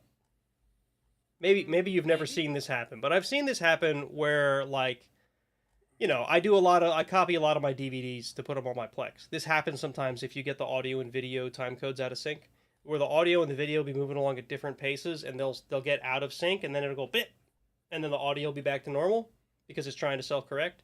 I was getting that when, like, playing Spotify. It'd be Oh, like, that's not good. it'd be like, okay, everything's cool, and then it would go blick. Or I'd be watching a That's YouTube not video, and the audio and the video would slowly get out of sync, and then I have to pause it and restart it, and then it would go back to normal again. I can't explain what it was. I tried reinstalling audio drivers. I tried removing software I didn't need. I tried looking for weird services that were running. I tried checking performance, like all the usual things you would look for when things are out of whack. I could not find a single thing wrong. I went back to Windows 10 and the problem's gone. Now, could I have reinstalled Windows 11 and the problem went away? I don't know. But this is what I did because to be honest, I didn't love the Windows 11 UI. Windows 10 UI is just, I like it better. So that's the main reason I went back. But the fact that the audio problem is fixed is a bonus. Well, that's good. Yeah, when I have queried my computer because it's got the little utility, it tells me that my computer is incapable of running Windows 11, or it did at one point. Yeah. Oh, like So I'm like, the day after I switched back, it's like, hey, you can run Windows 11. Do you want to upgrade? No. here it is. Windows 11. It isn't so bad. Oh, you found it. Awesome. I found it. It's back. It was back in January. Yeah, that sounds about right. Because I think it was, I remember thinking it was like a Christmas present to myself when I bought the computer. So yeah, it was December or in January I bought it. That's amazing. In fact, I want to say it was November I ordered it, and then it was on back order for like a month. Because, that's how technology is nowadays. Supply chains, yeah. Yeah. But anyway, and then I guess the only other chat thing I had is what I've already mentioned, that I didn't have to buy a new mixer. After spilling beer on the damn thing. It's good. It's good because that mixer was not cheap. No, it wasn't. It wasn't. Now, there is a new version of it out, so, it wouldn't have been the end of the world. You but... don't need a new version of the mixer. It's fine. It works. It does. It does. Well, look, if I really, really wanted a new one that badly, I would have just been like, oh, it's fried. Buy a new one. But I didn't. I didn't. Yeah, thank you. Yeah, I had to disassemble the whole thing. I even put pictures of it on Twitter. I think I scared some guy at Rode support because I put it on Twitter like, "Hey, so Rode, hypothetically speaking, how beer resistant is the Rodecaster Pro?" And he responded, well, whoever it is that manages their social media thing goes, "Well, it's not water resistant, but if this isn't actually a hypothetical question, here's our support line." And then I responded with a picture of me holding one of the circuit boards from inside of the mixer like, "It's okay, I got this." And he goes, "Oh." Oh, brother. So, avoiding warranties all over the place. Yeah, but it was going to be shot anyway, so. Mm-hmm. Mm-hmm. I don't think the warranty wouldn't cover idiots spilling beer on. I'm pretty sure the warranty would not cover, oops, I spilled my beer on my mixer. But, yeah, it wasn't that hard to take apart, which was impressive. And it wasn't that hard to clean and put back together either, which is also impressive. Like, usually hardware today is a lot harder to take apart. You ever try to take apart an iPad? Don't. No. Don't do it. The Rodecaster Pro was actually surprisingly repairable, and I was happy about that. And theoretically, if I could find parts for it, which I did try looking for, because the piece that wasn't working was the sliders for the volume controls, I was like, oh, if I can just replace this part, this is the only piece that's really damaged, right? So, if I could get Rode to send me a new slider, a new volume control thing, then maybe, but they didn't seem... They didn't seem forthcoming with here's where to order those sort of things. But maybe I could have. I don't know. Anyway, what do you got going on? Oh, let me look at the notes again. So, in the broken record department, the Steam Deck continues to just impress me. Yeah. I know some people have griped about compatibility, but honestly, I have yet to run into a game that I want to play on it that it can't play. My biggest complaint is some games the text might be a little small, but like the stuff I've played still runs. So those of you who've listened to Nate and I talk, you know that we're both fans of the video game No Man's Sky, and they now have these things called expeditions, which are time limited special playthroughs. And the most recent one for my Steam version of the game, I did like 99% on Steam Deck and a little bit on PC VCR or PCVR. Yeah. There was no VCR harmed in the process. So so the deck runs No Man's Sky native very, very well. And in fact, what's neat about it is when unless you're playing a true multiplayer game, and in other words, a game where you absolutely need a multiplayer connection for to work, Mm-hmm. the deck adds the ability to suspend and resume very, very fast. So No Man's Sky sometimes has a bit of a ramp up period when you fire it up. Yeah. Now, if I'm somewhere, I'll make sure I save because I'm not an idiot. Yeah. Jump out of the ship or hit my save point on my freighter, and then hit the suspend button. I resume it. It thinks for a second, reconnects to my Wi-Fi, and meanwhile, if there's been anything going on in the background, like frigates on missions, it figures out, oh, X amount of time in the real world has passed. Okay, the frigates are back. Nice. Like it has yet to misbehave at all with me on that. It's pretty And cool. so that ability where any game you're playing, you can legit get 10 or 15 minutes in, then just suspend it and then go back to it when you're ready. Another 10 or 15 minutes. Like, you don't realize how much time you spend when you're a gamer loading Yeah. a game from the desktop, Yeah. and then loading the save file and then quitting. Like I used to that joke. functionality is amazing. I used to joke that I was going to write a book, things I did while I was waiting as a sysadmin. Because, of all the times, like you're waiting for the OS to install, or you're waiting for an ISO to download, or you're waiting for this, or you don't really want to walk out of the data center and back to your desk, so you're actually just standing there watching a progress bar, right? So funny story, Red Hat Satellite, which is a product that's near and dear to both you and I. Our friend Rich, who has been a satellite person in the BU for years. Yeah. He tells a funny story of one version of Satellite. The performance was improved so much that one of the customers he had been working with calls him up, and Rich is like, "Oh man, when this guy calls, like, it's because something's broken." He's like, "Richard, I have a complaint." He was German, and Rich is like, "Oh, what's going on now?" "Satellite, the content views promote too fast right now. I do not have time to go get my coffee." That's perfect. Yes, early Satellite was horribly slow. Horribly slow. Yeah. And half the time, the content view would promote, broken.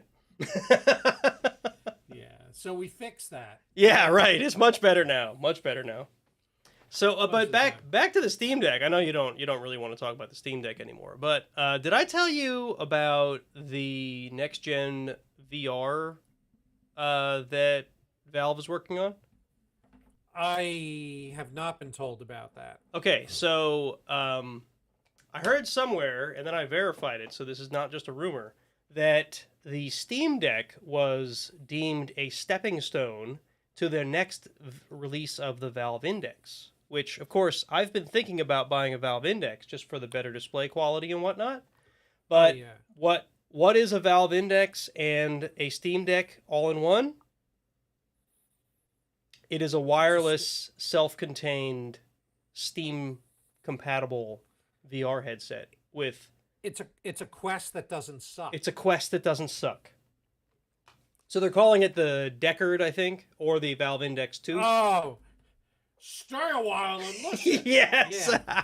I thought the same thing, and I'm sure that's why they did it that way. But yeah, absolutely, it's supposed to be the next release of the Index, and I don't know when it'll be. Some people were saying it could be as soon as this year, like September, which is coming up right around the corner.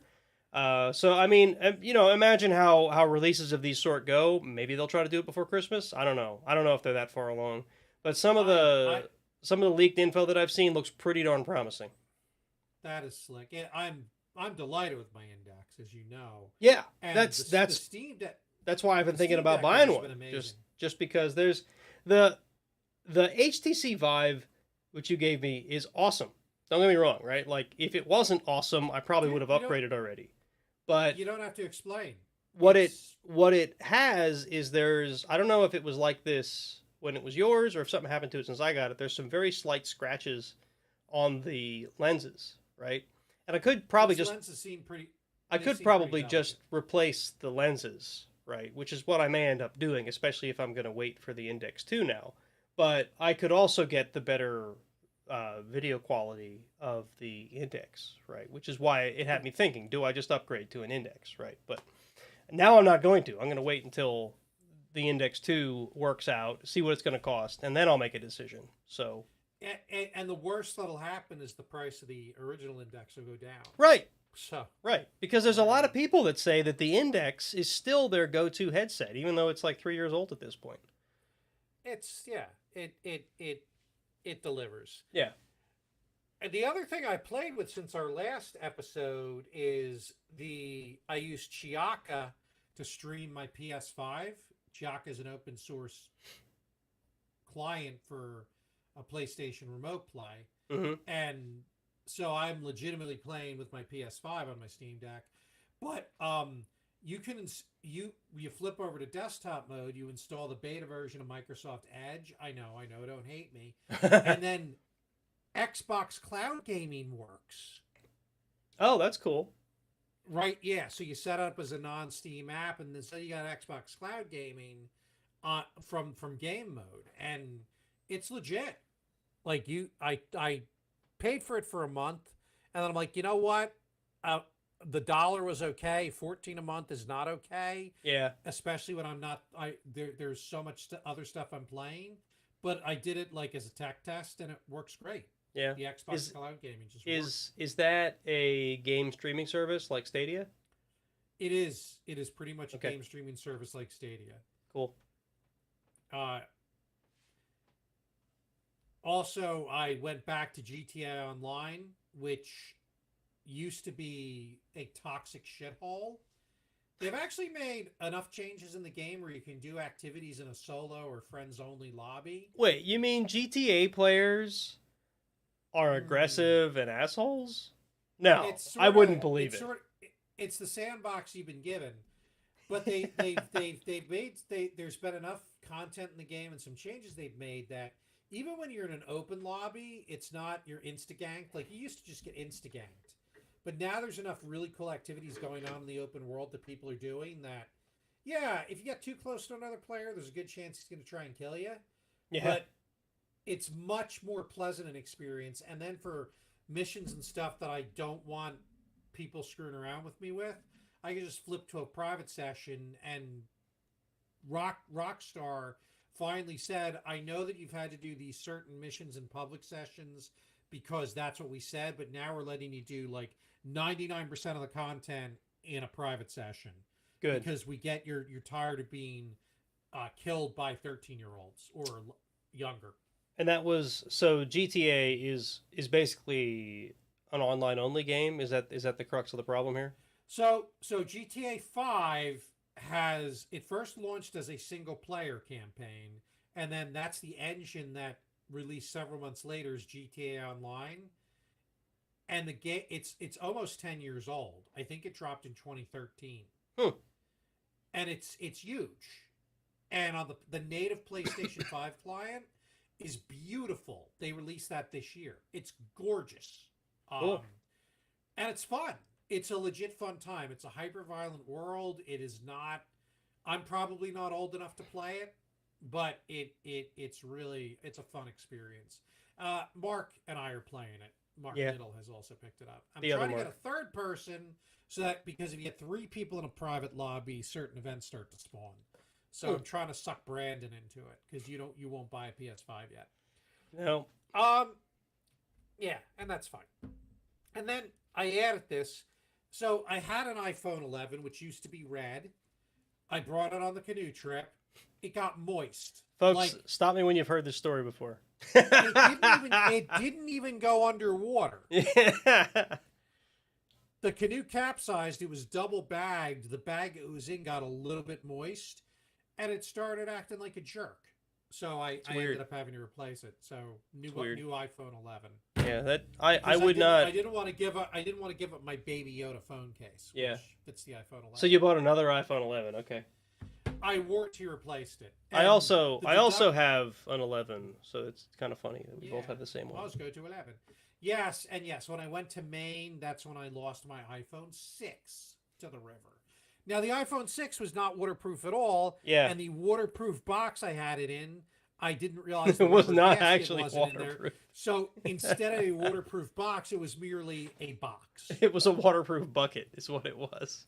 It was not waterproof. No, in the you're right. least. You're right. You're right. It was not a waterproof anything. It was a bucket. It was merely a plastic box that closed. But to Apple's credit, I know I'm a nerd, but I like my phone to be an appliance. To Apple's credit, setting the new phone up from iCloud, this is the same desktop from Oh, yeah. phones ago. Yeah, they have that nailed. They have it nailed. You move to a new iPhone, and it's just like turn on the new one. Done. Because I went from a 6 to a 10. Then I gave my daughter my 10 when her old phone died, and went to the 11. And this is the second 11. I don't need anything higher than 11 right now. I'm happy with it. All your iPhones go to 11. They go to 11. Yes, they're all Spinal Tap-ish. Yeah, I got the 11 because as a surprise, my wife had an 11, and I bought her the 13 when it came out just because I felt like it. What a nice guy. And I had an Android at the time, and I thought, maybe it's another time it's time to try the iPhone again. So I switched to the iPhone then. It might be a year now. When did the 13 come out? Has it been a year? Might be a year. I don't track that. I'm not a teenage girl. When I came to Red Hat, I went from a crappy little Microsoft phone to an Android because I'm like, I work for Red Hat. I should buy the phone that runs basically on the Linux kernel. And I used that for a while. But then AT&T, our provider, what I noticed is that every other member of my family had an iPhone and had AT&T, and Wi-Fi calling worked. My stupid friggin' Android was not very functional. Yeah. I'm like, why am I fighting this? The real problem with Android is that it's so fractured, right? If you don't buy a Google Android device, you end up with, I don't even know how to describe it. It's just it's an open source platform. It's not a bug, it's a feature. Yeah, they're just not well done, right? And some are very well done, but a lot of them are a crapshoot. Most of them aren't. And even like the flagship Android Samsung devices, trying to give them some credit. I tried them, and they're just crap. I think they're crap. The only good Android experience that I ended up with were Google Pixel devices, and that's what I had when I switched. And the reason I switched wasn't because it wasn't working well, because they did work very well. It was that I got tired of feeling like everything I did was tracked and monitored and sold to Google, right? And that's mainly why I wanted to switch to iPhone.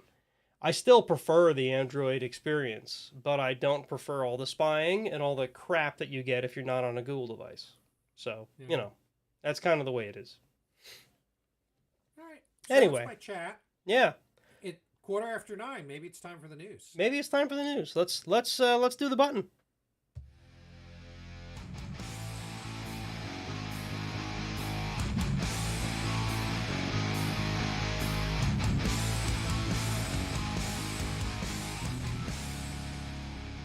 Now, truth be told, I wanted to get to the news because this is the point where we make fun of Mark Zuckerberg. Yeah, and this is a really creepy picture.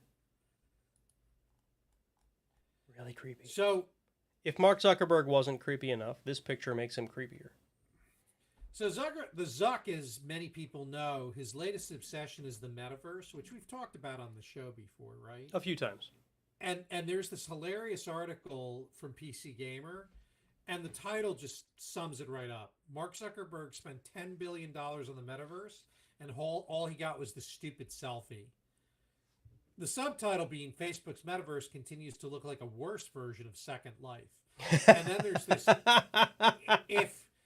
if you have access to the show notes, you really should go to the article because it's got this goofy ass. My God, this selfie taken in the metaverse of Zuckerberg standing in front of, I guess it's Notre Dame and that's what I was thinking. The Eiffel Tower. That's the like, Notre Dame Cathedral and the Eiffel Tower, and it is like made of buttocks and trees made of lollipops. My God, it's like the worst low poly render I've ever seen of anything.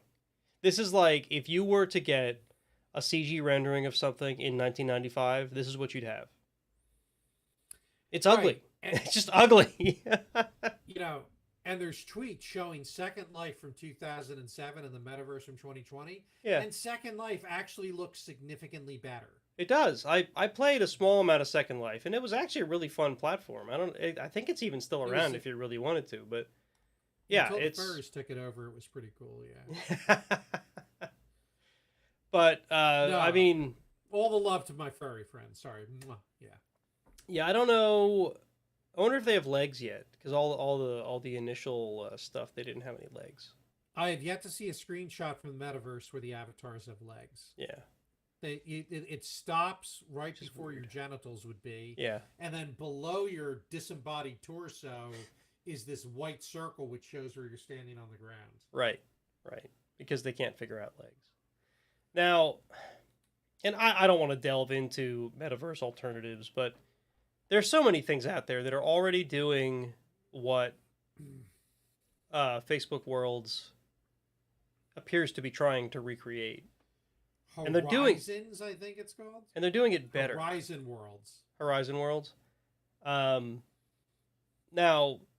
the other thing to consider, and this just popped into my head, is that currently Horizon Worlds or Meta, whatever, is Oculus only. And the Oculus devices, as you were pointing out earlier to somebody on our Discord channel, is Discord. it's like a lower end VR experience because it's self-contained, right? And it doesn't have the processing power that PC VR does, right? So maybe that's why it looks like this. Maybe they're keeping the polygons low in order to make it render better and smoother on the Oculus. Maybe it's a better experience if you're not on Oculus. Maybe it'll never be on outside of Oculus. I don't know, but anyway, Quest, I should say, not Oculus. They don't call it Oculus anymore now. It's Meta Quest. But anyway, yeah, These screenshots, people seem to have legs. I wonder if they added them in. maybe they've added legs. Or are they bullshit screenshots? Maybe you can have legs in the Meta Horizon, whatever we'll call it now. But yes, if you read this article, it's so funny the way he words stuff. I don't want to start this post by personally attacking Mark Zuckerberg's eyes, which have in years past been described as two weird little black marbles and vacant black shark eyes. Who wouldn't look utterly bereft of soul after trying to explain the internet to the United States Senate? He's not wrong.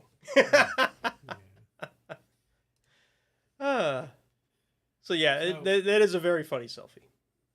Yeah. Terrible. And I think what's happening is the metaverse. We were all scared of Facebook taking it over, but I'm not so it seems scared like anymore.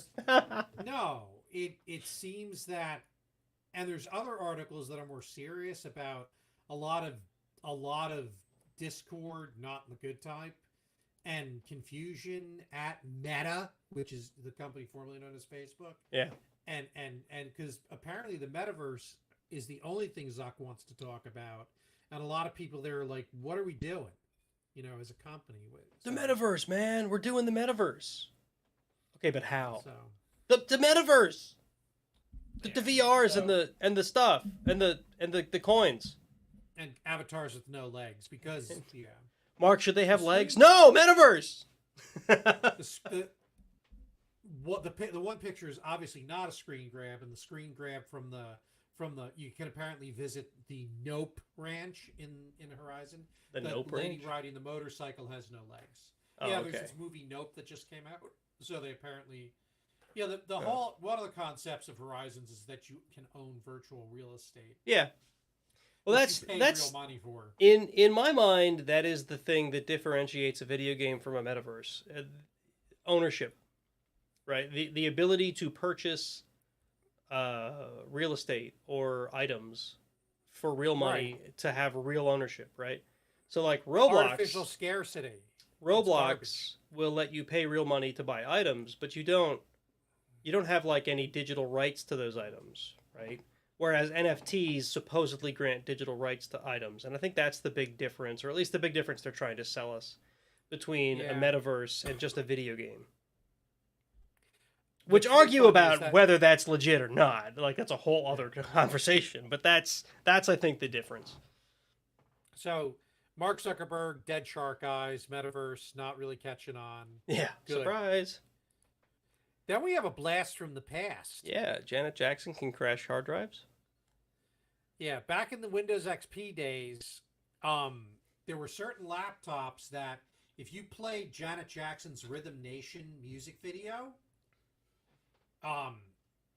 it could actually cause laptops to crash because the song contained a natural resonant frequency for that specific model of 5400 RPM laptop hard drives that certain manufacturers used. So the manufacturer actually worked around this. They added a custom filter in the auto pipeline that detected and removed those offending frequencies during playback. So Janet Jackson's music is so offensive that it crashes your hard drive? Is that what you're telling me? I guess that's an uncharitable interpretation of that. I mean, Rhythm Nation's not the worst music that came out of that era.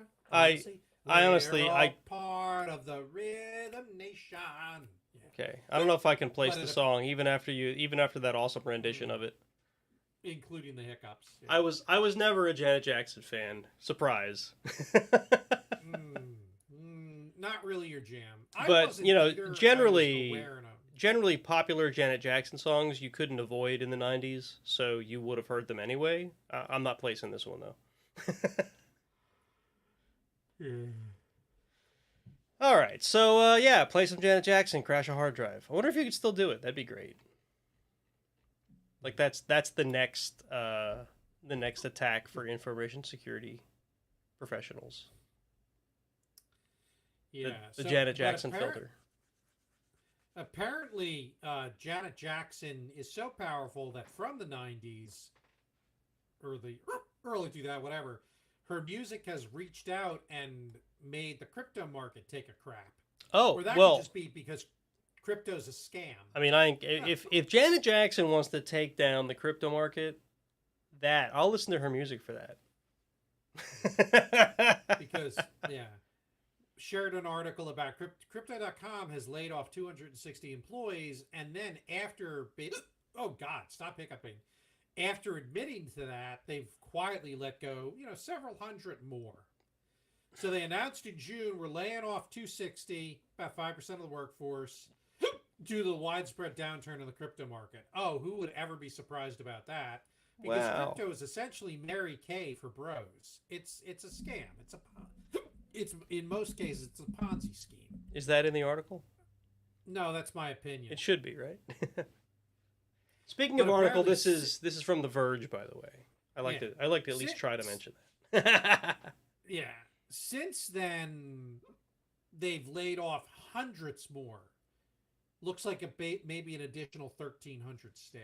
Oh, so well then why is the title that they laid off 260 employees? Well, that's what they announced in June, and Oh, then okay. they haven't officially announced. They haven't officially announced the additional layoffs. It's all, but there's been some leaks and some internal stuff. They've apparently removed internally. The company directory has been removed, so employees can't tell if their buddies still work there. It sounds Jeez. like a shit show, It does. just It like does. crypto.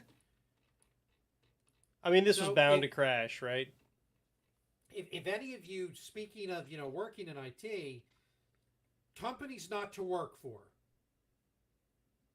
I would never work for Facebook. I get people who do. That's fine.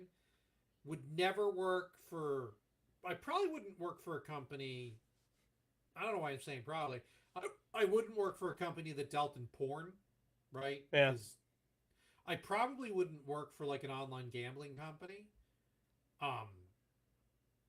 I struggle. I'm not a gambling addict, but I intentionally don't gamble in real life because I have a hard time stopping. Yeah. Yeah. And I just helping people ruin their lives who have no self control. I don't want to be part of that, and I would Yeah. never work in crypto. Yeah. And crypto has a stink of legitimacy to it that enough people take it seriously. It does. When it is in fact, Well- it's fundamentally a scam. Anything that you see traded the way crypto is, Like, it lends legitimacy to it. But if you really dig deep enough, you're like, what am I really trading here? Like, what's it backed by? It's backed by GPUs. It's backed by magic dust. Well, if you look at NFTs, for instance, which are minted and stuff like that, Yeah. the only people who make monies on NFTs are the people who mint them and initially sell them. Because NFTs, for the most part, just consistently lose value. Yeah.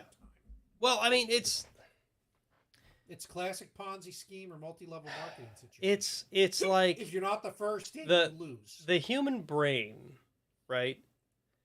I've spent money on a thing, right? I now have the thing. Whether that thing is the deed to a house, right? Or whether that thing is, this beer glass that I drank my beer out of, right? It's like there's a physical thing. I can touch it. I can look at it.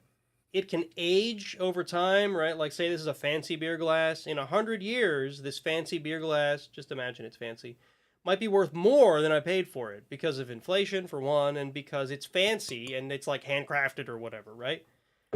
An NFT isn't any of that. It's digital, and there's nothing that even guarantees it's still going to exist, right? No, What you've purchased is an item in the blockchain that says you own that thing. Well, what if the thing doesn't exist anymore?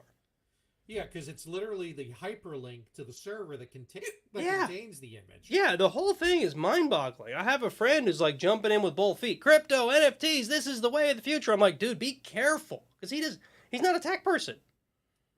I'm like, this is not what you want to get involved in, because you don't even understand what's behind it. Yeah, my idiot cousin did the same thing about a year or so ago, and he's still not rich. Yeah, right? So Surprise. So anyway, yeah. I don't know that anybody that listening to this show is going to be swayed by how we talk about crypto or NFTs, because they probably already know. But hopefully our viewers are smarter than that. All right, what do we got now? Alcohol in Japan from CNN? Yeah. What's going on with that? Isn't this yours? Yeah, but I'm trying to make it interactive. Yeah, but I only glossed over this, man. You put all these things in here because I asked you to put in news because I hadn't done so. So the tagline is, the Japanese government has been hitting the... Jeez, the hiccups are killing me. It's been hitting the hiccups. Apparently Japan would love me. They've been hitting the pocket by an unusual problem. It's young people aren't drinking enough. Yeah. So, I mean, I lied. I did gloss over this at least enough to get kind of the gist of what's going on. It sounds like so many bars and whatnot were hit by COVID that I guess they're not reopened yet, or they reopened and people aren't visiting them. Right. What it comes down to is that the government's not getting the tax revenue that they expect from. And this is funny because this kind of parallels a struggle that we're seeing in the United States, where a lot of the obsession with returning to offices really has nothing to do with people can't work remotely or people want to be in the same office as other coworkers so they can collaborate. It's because other people have invested in commercial real estate and they want to make their money.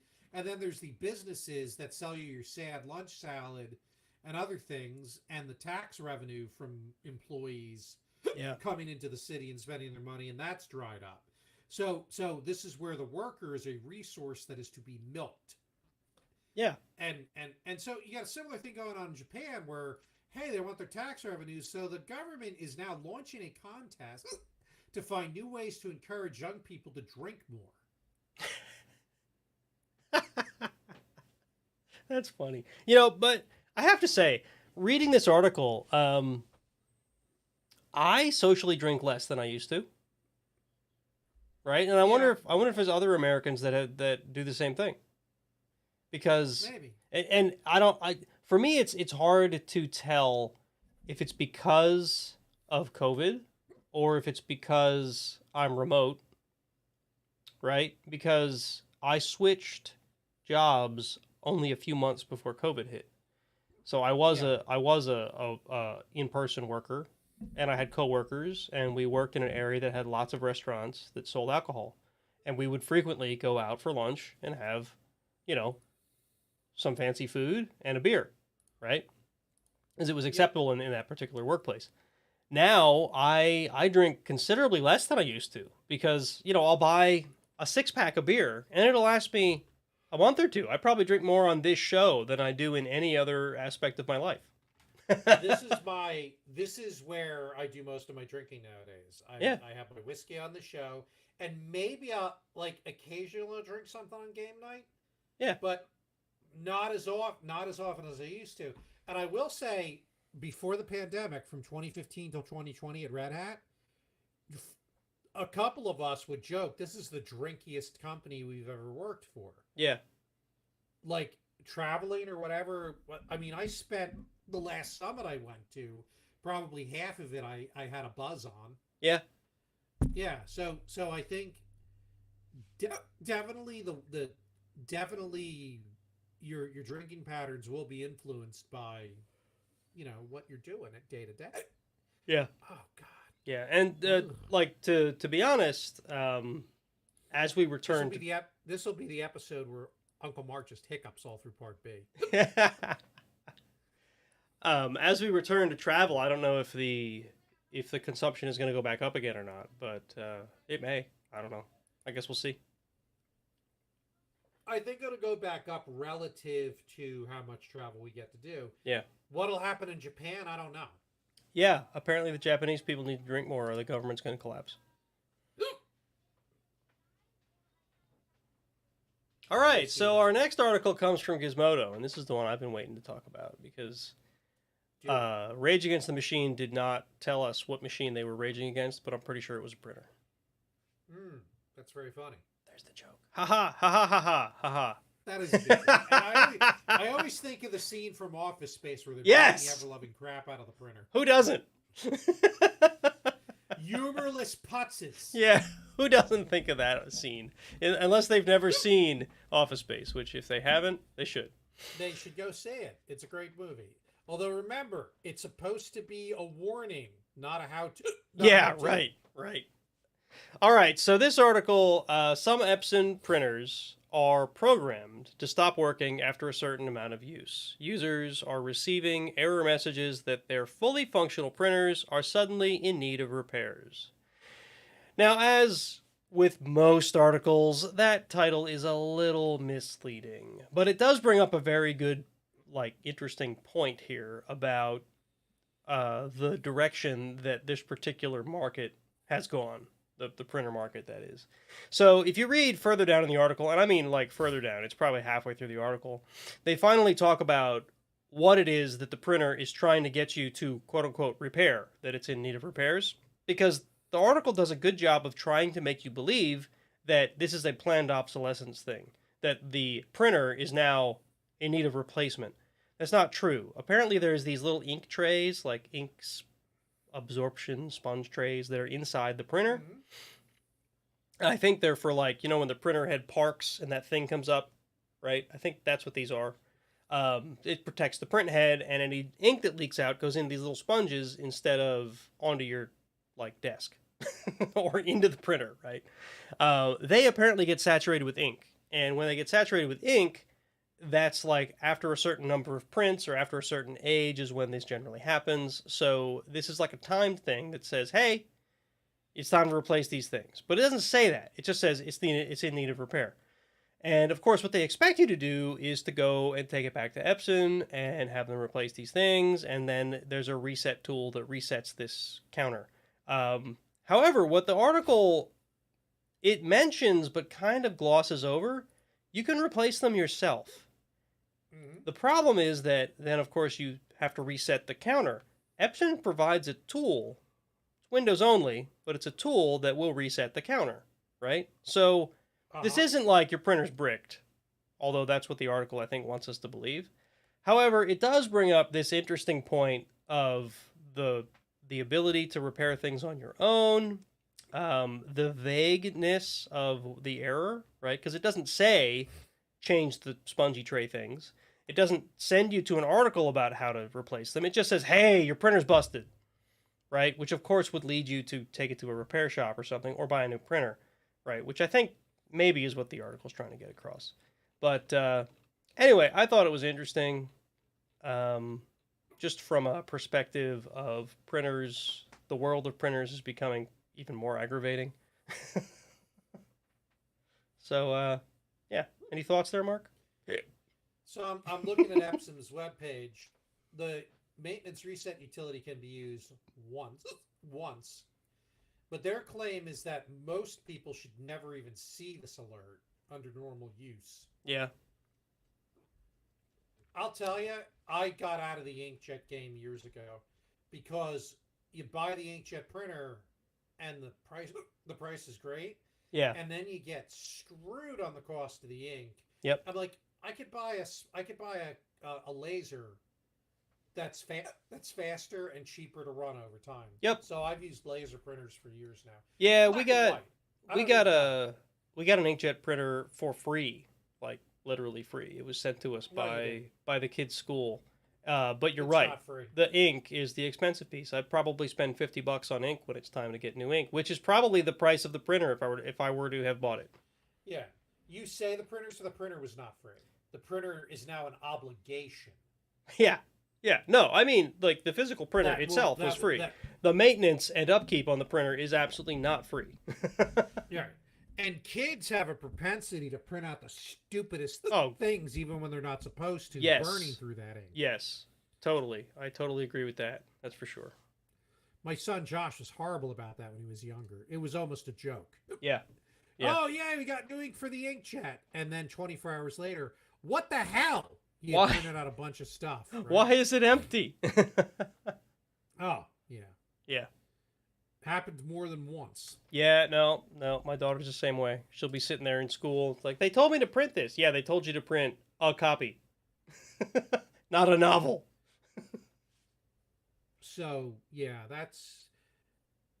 If I'm honest, though, Nate, if I didn't need a printer, Mm-hmm. or if I thought I could get away without owning a printer, I wouldn't own one. I barely use it, to be honest. I My print wife uses it more than I do. I print If from I could- from time to time, but most of the time, it's one of those that has a built-in scanner. I use the scanner feature more than anything. Ours has, yeah. I had an HP. I remember what the model was. I had it for years, and it was becoming less and less reliable. So I picked up this Phantom laser off of Amazon, and it works decent, but still, on general principle, if I could lose the printer, I would. Yeah, no, like I said, I barely use ours. My daughter needs it for school because they have to print stuff and then do, school stuff on it, right? So there's I only just so much know you if- can do digitally, right? Yeah, and I know if I got rid of it, the very next week, Sharon would need something desperately printed for some. No, the very next week Please you sit would there. need something printed is what it would come down to. You'd be like, damn it, why did I get rid of the printer? Probably. Yeah. It would actually be easier if I needed it printed because I wouldn't give myself a hard time. Yeah. I guess that's one drawback to being remote is that for a long time I had an inkjet printer, but it was like eternally out of ink because I printed so little that the ink would literally dry up inside of it, and I couldn't print anything anyway. So when I needed to print something, I would print it at work because it was so infrequent that no one cared. Right now, I can't do that. I have to maintain a printer. I might have printed some role playing stuff and other things like that at Yeah. work every so often. Yep. All right, so that I think wraps up the news and the show for tonight. Yay. Any final thoughts on Yay. inkjet printers or anything like that? No, I'm tired of talking about printers. Yeah, me I'd too. rather talk about Bruno. Yeah, you're not supposed to do that though. No. All right, folks, we're gonna try to get the show back onto the usual schedule. Although we already ruined that because last week I was sick with COVID. We should have had a show last Thursday, so we should have a show again next Thursday because we want to try to get back to 2 per month, right? And we missed a show, so we're gonna have one next week. I'll try not to We're hiccup we're anything. actually going to try to do the show that was unceremoniously canceled when I spilled the beer on the mixer. So we're going to talk about AI with Jason's son Corbin.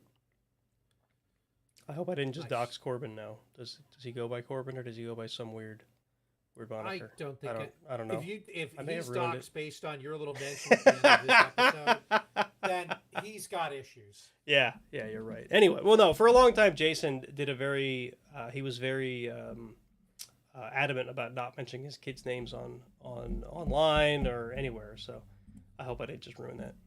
Sorry. Yeah. Hopefully Jason doesn't listen to this. Yeah, right, he won't. Anyway, so we're going to get back to our usual routine. So if you want to listen in on that usual routine, the second and fourth Thursday of every month, unless we get COVID and have to move it, you can find us on the YouTubes and the Twitches. Just look for the Iron Sysadmin podcast. If you want to join our community, there's a link either on the website or in the show notes for this episode for the Discord link. You can come chat with us. You can talk about video gaming. You can even join us on voice chat when we're playing No Man's Sky if you want to. Which is such a fun game. Now I'm going to go down the rabbit hole of No Man's Sky. I'm going to try not to do that. Right, you can find us on the social medias. Oh, you're hopping like a rabbit. You can find us on the social medias, both Twitter and the Face. Just look for the Iron Sysadmin podcast. And, of course, you can subscribe wherever you would normally find podcasts. We hope you do so. And let us know what you think of the show, because we didn't have any reviews again. I didn't even make a big deal out of it because I figured no one's been listening for the past 2 months, so why would there be any reviews? But we love reviews. We want to hear from you guys. Yeah. All right. I think that's it. Later, nerds. You have any last hiccups? Probably. I guess. So now I'm struggling because Sharon and I got up at the butt crack of dawn, like before dawn, 5:30. Yeah. To make dining reservations for Disney. To make the And donuts. now I'm like, do I want to try and watch She-Hulk before I go to bed? You should go to bed, man. You got to be tired. I am tired. It's almost I'm 10. probably I have a show to edit, I'll so I watch- can't go to bed yet, but you can go to bed. I'll watch She-Hulk tomorrow. All right. All right, later, everybody. Have a good one. We'll see you in a week. Bye. Peace.